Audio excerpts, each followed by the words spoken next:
कर्मयोग के रहस्य को समझाने के बाद भगवान श्री कृष्ण चौथे अध्याय के प्रारंभ में अर्जुन से कहते हैं, मैंने इस अविनाशी योग को सूर्य से कहा था। फिर सूर्य ने अपने पुत्र वैवस्वत मनु से कहा और मनु ने अपने पुत्र राजा इक्ष्वाकु से कहा। पिछले अध्याय में बतलाए गए कर्मयोग को ही श्री भगवान यहाँ अव्यय अथवा अविनाशी कह रहे हैं। इस संबंध में शंका हो सकती है कि कर्मयोग तो एक साधन है, फिर यह अव्यय कैसे हो सकता है। वास्तव में कोई भी साधन आध्यात्मिक साधक को साध्य में विलीन कराकर स्वयं भी लीन हो जाता है, तब साधक, साधन और साध्य तीनों एक हो जाते हैं, अव्यय हो जाते हैं। परंतु साध्य की प्राप्ति तक मूढ़तावश तीनों अलग अलग दिखते हैं। भगवान श्री कृष्ण अगले श्लोक में कहते हैं, हे परम तप, इस तरह परंपरा से प्राप्त इस कर्मयोग को राजर्षियों ने जाना, परंतु बहुत समय बीत जाने के कारण वह योग इस मनुष्य लोक में लुप्त प्राय हो गया।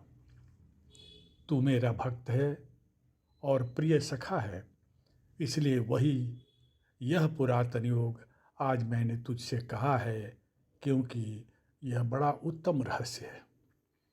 अर्जुन बोले, आपका जन्म तो अभी का है और सूर्य का जन्म बहुत पुराना है, अतः आपने ही सृष्टि के आरंभ में सूर्य से यह योग कहा था, यह बात मैं कैसे समझूं।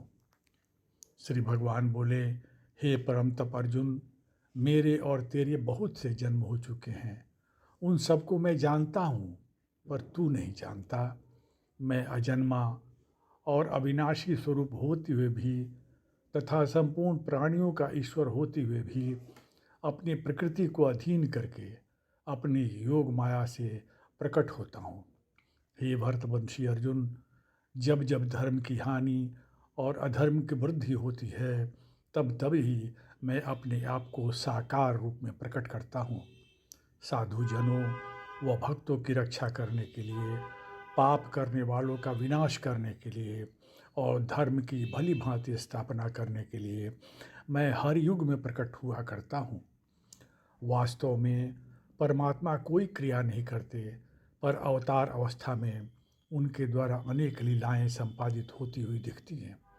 अवतार में क्रियाएं परमात्मा के द्वारा होती हुई दिखती अवश्य हैं, पर वे वस्तुतः उनकी प्रकृति द्वारा ही की जाती हैं।